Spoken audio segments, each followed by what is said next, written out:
రెండు తెలుగు రాష్ట్రాలకు కృష్ణా జలాల కేటాయింపు ప్రాజెక్టుల స్వాధీనంపై నేడు కృష్ణా నదీ యాజమాన్య బోర్డు సమావేశం కానుంది. మరిన్ని వివరాలు మా ప్రతినిధి రఘువర్ధన్ అడిగి తెలుసుకుందాం. రఘువర్ధన్, నేడు కృష్ణా బోర్డు సమావేశంలో ఏ అంశాలు చర్చకు రానున్నాయి?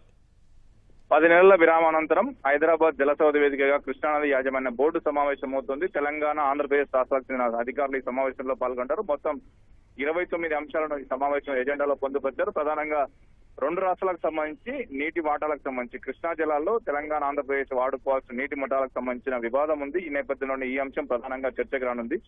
గతంలో ఉన్న విధంగానే 512, 299 టీఎంసీల వాటాను కొనసాగించాలని ఆంధ్రప్రదేశ్ మొదటి నుంచి చెప్తుంది. అయితే తెలంగాణ ప్రభుత్వం తమకు సరిసగం వాటా కావాలని తెలంగాణ ప్రభుత్వం పట్టుబడుతుంది. ఈ నేపథ్యంలోనే ఈ అంశం చర్చకు రానుంది. దీంతో పాటు బోర్డుకు సంబంధించిన బడ్జెట్, నిర్వహణ అంశాలు చర్చకు రానున్నాయి. అటు టెలిమెట్రీ స్టేషన్ల రెండో దశ ఏర్పాటు అంశం కూడా చర్చకు రానుంది. ఈ ఉమ్మడి జలాశయాలైన నాగార్జున సాగర్, శ్రీశైలం నుంచి ఏ రాష్ట్రం ఎంత నీటిని వాడుకుంటుందో లెక్కించేందుకు వీలుగా టెలిమెట్రీ స్టేషన్లను ఏర్పాటు చేశారు. రెండో విడతలో మరికొన్ని చోట్ల ఏర్పాటు చేయాల్సింది. ఆ అంశం కూడా చర్చకు రానుంది. దీంతో పాటు రెండు రాష్ట్రాల పరస్పర అభ్యంతరాల అంశం కూడా సమావేశంలో చర్చకు రానుంది. ఆంధ్రప్రదేశ్ ప్రభుత్వం, తెలంగాణ ప్రభుత్వం చేపట్టిన నారాయణపేట, కొడంగల్, అచ్చంపేట ఎత్తిపోతలతో పాటు సుంకిచాల ఇంటేక్ వెల్ ప్రాజెక్టు, కల్వకుర్తి ఎత్తిపోతలకు సంబంధించిన సామర్థ్యం పెంపు సహా ఇతరత్ర అంశాలపై ఆంధ్రప్రదేశ్ ఇప్పటికే అభ్యంతరాలు వ్యక్తం చేసింది. కృష్ణానది యాజమాన్య బోర్డుతో పాటు కేంద్ర ప్రభుత్వానికి లేఖలు రాసింది.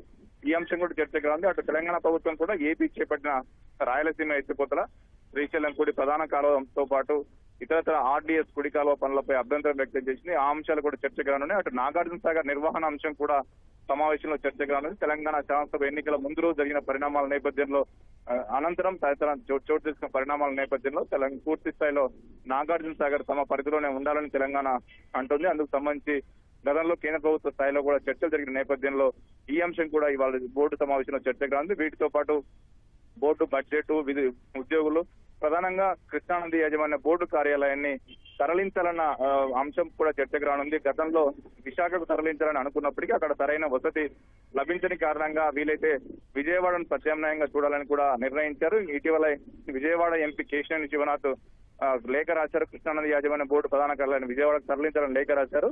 తాగునీటి వినియోగదారుల సమాఖ్య కూడా ఇదే లేఖను రాసింది. ఈ నేపథ్యంలో కృష్ణానది యాజమాన్య బోర్డు కార్యాలయం విజయవాడకు తరలించే అంశం కూడా వాటి సమావేశంలో చర్చకు రానుంది. శర్మ, ధన్యవాదాలు రఘువర్ధన్.